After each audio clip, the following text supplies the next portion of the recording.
Amy Crocker foi uma herdeira americana, mística e aventureira, que causou sensação por seu estilo de vida fascinante, desinibido e lascivo. Ela gastou a maior parte de sua fortuna viajando pelo mundo e afirmava ter se casado mais de 12 vezes. Mas será que a vida dela foi só festa e prazer? Ou havia um segredo sombrio por trás da história dessa herdeira excêntrica? Junte-se a mim para descobrir. Amy Crocker nasceu na cidade de Sacramento, na Califórnia, em 5 de dezembro de 1864.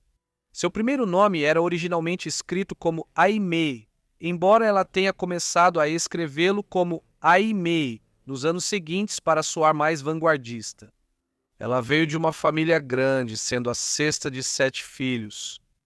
Ela recebeu uma educação de elite para os padrões da época, mas devemos lembrar que esta era uma sociedade ainda em desenvolvimento na Califórnia nas décadas de 1860 e 1870. Os Estados Unidos só haviam adquirido a região do México em 1848, ao final da Guerra Mexicano-Americana, e a colonização em larga escala do Oeste começou um ano depois, após a descoberta de veios de ouro na região.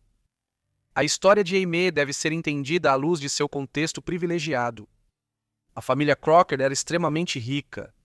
O pai dela era Edwin B. Crocker, um advogado de destaque e político ocasional de Nova York, que levou sua família para Sacramento em meados da década de 1850 pouco, depois de se casar com sua segunda esposa, a mãe de Aimee, Margaret Rhodes. O irmão de Edwin, o tio de Aimee, era Charles Crocker, que posteriormente se tornou um dos chamados Quatro Grandes, que financiaram a criação da primeira ferrovia transcontinental. Na década de 1860, isso estabeleceu linhas ferroviárias desde Iowa, no meio oeste, até São Francisco, conectando assim a rede ferroviária dos Estados Unidos do Atlântico até o Pacífico. Edwin atuou como assessor jurídico dos Quatro Grandes da empresa e recebeu ações, tornando-se assim um homem extremamente rico. Quando ele morreu em 1875, Aimee tinha apenas 10 anos e herdou 10 milhões de dólares dele, o que equivale a mais de 300 milhões de dólares em valores atuais. Assim, durante sua vida, Aimee nunca precisou se preocupar com dinheiro. Um dos aspectos mais marcantes da vida de Aimee Crocker, e certamente um dos que mais geraram especulação na imprensa, foi sua vida amorosa tumultuada e extravagante. Isso começou cedo. Quando adolescente, a atração de Aimee por garotos preocupava sua mãe, que logo enviou sua filha rebelde para a Europa, pensando que algumas influências do velho mundo poderiam curá-la de seus males. Teve exatamente o efeito oposto. Enquanto frequentava uma escola de elite na Alemanha no início da década de 1880, Aimee começou um caso com um príncipe alemão, o que resultou em seu primeiro pedido de casamento. No entanto, o casamento foi evitado quando Aimee fugiu com um toureiro espanhol. Foi uma demonstração precoce sobre seu estilo despreocupado e sua vida pessoal caótica. De volta à Califórnia, após sua primeira aventura no exterior, Aimee se casou com Richard Porter Ashe em 1882, quando tinha apenas 17 anos. Ele era o sobrinho de 21 anos de David Farragut, o primeiro almirante da Marinha dos Estados Unidos e um herói condecorado da Guerra Civil Americana. Mas o casamento foi dramático desde o início. Durante a lua de mel, o trem em que estavam descarrilou, levando a um abandono às pressas dos vagões. Um ano depois, tiveram uma filha chamada Alma, que foi o centro de uma amarga disputa no divórcio após o fim do casamento. Após Ashe fazer investimentos financeiros altamente especulativos e perder uma grande soma de dinheiro, apostando em meados da década de 1880, o processo judicial virou notícia nacional. Por fim, o juiz decidiu a favor de Ricardo, alegando que ele era o menos irresponsável dos dois pais excêntricos de Alma. Por fim, Alma, cujo nome foi legalmente mudado para Gladys alguns anos depois, foi adotada pela mãe de Aimee e criada principalmente por ela. Aimee decidiu sair da Califórnia após o colapso de seu primeiro casamento. Desta vez, ela foi para o oeste pegando um navio da Califórnia para as Ilhas Havaianas em 1888. Essas ilhas ainda não pertenciam aos Estados Unidos, mas empresários americanos já influenciavam seus assuntos, especialmente para dominar a indústria local de frutas. Logo, ela se encontrou com o rei Kalakaua do Havaí, o último rei das ilhas, conhecido como o Monarca Alegre. Eles se conheciam desde 1881, quando Aimee, que tinha 16 anos na época, conheceu o Monarca Alegre durante sua visita oficial pela Europa. Assim, Aimee foi recebida generosamente ao chegar em Honolulu e recebeu o título de Princesa Palaikalani. O rei até lhe presenteou com uma ilha própria, embora fosse uma das menores e praticamente desabitadas do arquipélago. Foi no Havaí que Aimee conheceu e se casou com seu segundo marido. Henry Mansfield Gillig era capitão de navio, explorador, às vezes mágico e cantor de ópera. Em resumo, ele era exatamente o tipo de figura excêntrica e pitoresca com quem Aimee iria querer se casar. A visita ao Havaí, fora isso, foi escandalosa. Aimee chocou os missionários locais que tinham vindo em grande número para converter os nativos ao cristianismo ao apostar certa vez em Honolulu que correria nua pelo centro da cidade. Ela ganhou a aposta e até parou no meio daquilo para tentar convencer um grupo de cordas que encontrou a acompanhá-la. Depois, os missionários exigiram que o rei a expulsasse das ilhas, o que ele se recusou a fazer. No final, quando ela partiu, foi para que ela e Henrique seguissem para o leste para fazer uma turnê pelo extremo oriente da Ásia, embora eles retornassem em várias ocasiões ao Havaí. Entre 1889 e 1894, Aimee e seu segundo marido embarcaram em uma grande odisseia pela região do Pacífico. Isso a levou para a China, Japão, Hong Kong, Bornéu, Índia e muitos outros lugares também. Se acreditarmos nos relatos dela sobre esses anos, escritos em suas memórias e em vários outros textos que escreveu, e ninguém apresentou evidências de que ela não fosse sincera em suas recordações. Então ela viveu aventuras bizarras nesse período, fugindo de caçadores de cabeças canibais no Oriente, Índias, enfrentando lançadores de facas excessivamente entusiasmados na cidade chinesa de Xangai e até supostamente sobrevivendo a uma tentativa de envenenamento em Hong Kong. Na colônia britânica da ilha, ela também frequentou um fumódromo de ópio e afirma ter comprado a liberdade de uma prostituta. Sem surpresa, Henrique nem sempre conseguia acompanhar sua esposa e às vezes voltava para a Califórnia para descansar e se recuperar enquanto Aimee continuava viajando. Foi também durante esses anos que ela começou a colecionar itens exóticos como pérolas, pedras preciosas, vasos chineses, estátuas de Buda e muito mais.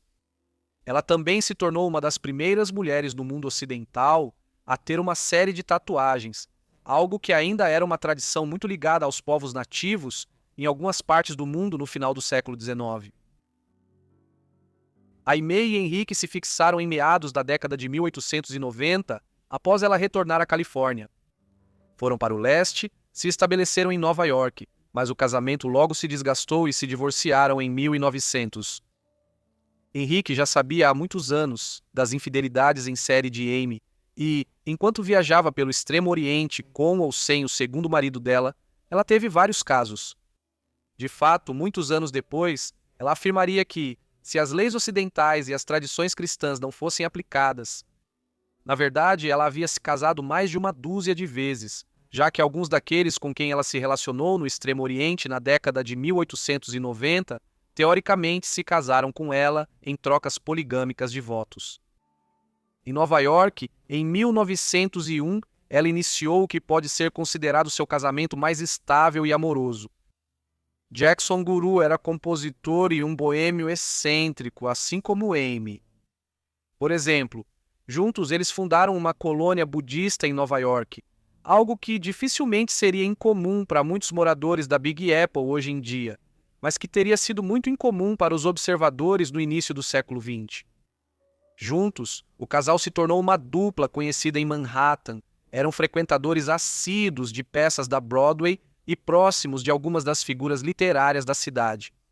Enrico Caruso, possivelmente o tenor de ópera mais famoso da Era Dourada, era amigo deles e visitava a casa regularmente, onde realizavam soirées frequentadas pelas meio cultural da cidade.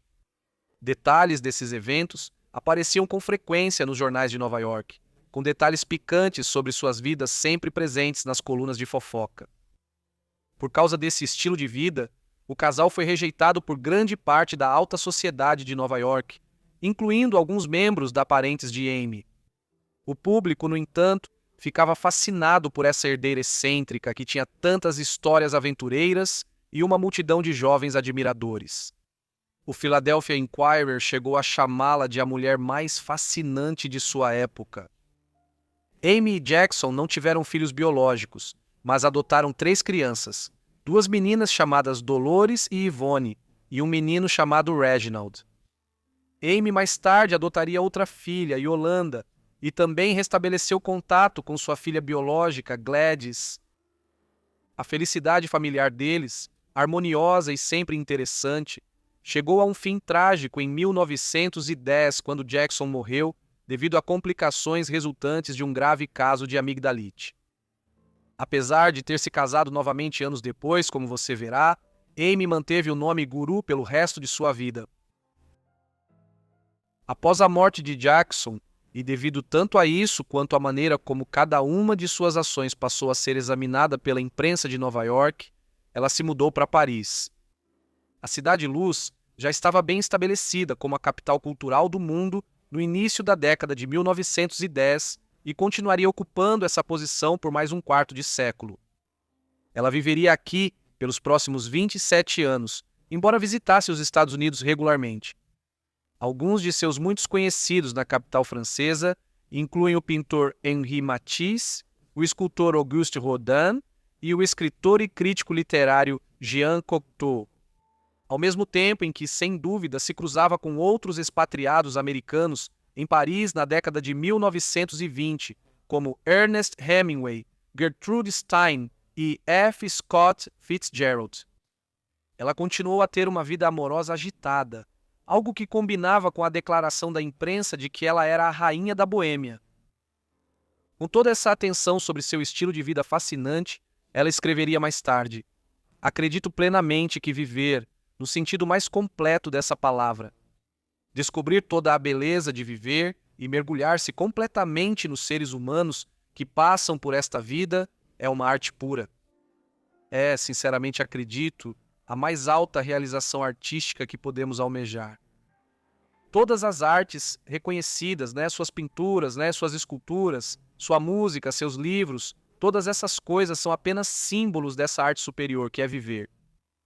Em meados da década de 1910, sua casa na cidade, apelidada de Casa da Fantasia, tornou-se um refúgio para aristocratas russos que fugiam do início da Revolução Russa e da ascensão da União Soviética em sua terra natal. Ela chegou a se casar com 2 desses emigrados, sendo o primeiro o jovem príncipe Alexandra Miskinov, em 1914. Isso causaria um enorme escândalo internacional, pois ele acabou tendo um caso com sua filha adotiva, Yvonne, que tinha apenas 15 anos na época. Depois disso, Amy rapidamente pediu o divórcio. O casamento terminou em 1916 e levaria mais 9 anos até que ela se casasse com seu próximo pretendente, o príncipe Mstislav Golitsyn. Ela estava na casa dos 60 anos quando se casou com o Golitsyn, de 26 anos, em 1925. A união durou apenas 2 anos, em parte devido à diferença de idade, mas também porque Amy continuou tratando a monogamia como uma teoria e não como um princípio. Ela ia frequentemente a eventos na cidade com um de seus companheiros favoritos, uma jiboia.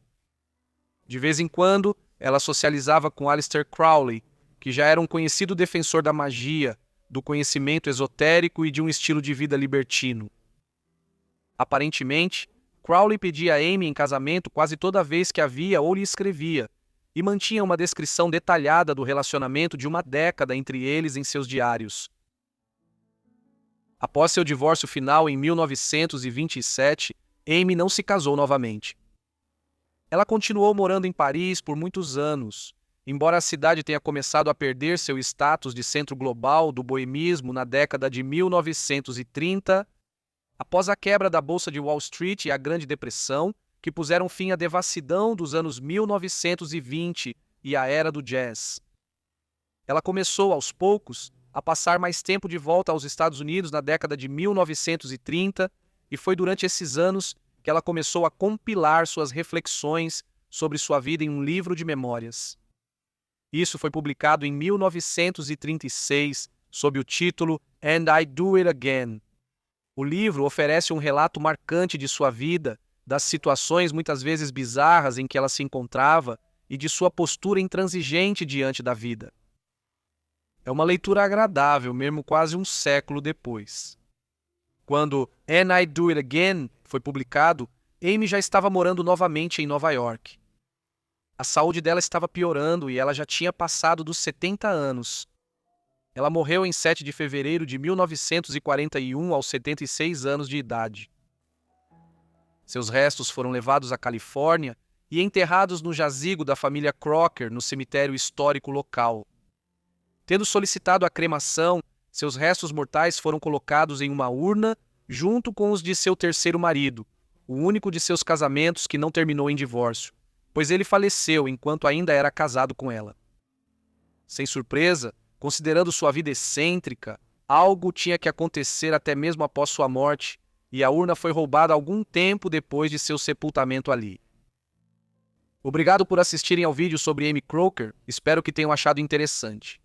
Me contem o que acharam da vida dela aí embaixo nos comentários e, se tiverem sugestões, não deixem de colocá-las também nos comentários. Espero que estejam inscritos e com notificações ativadas para receber meus vídeos assim que eu postar.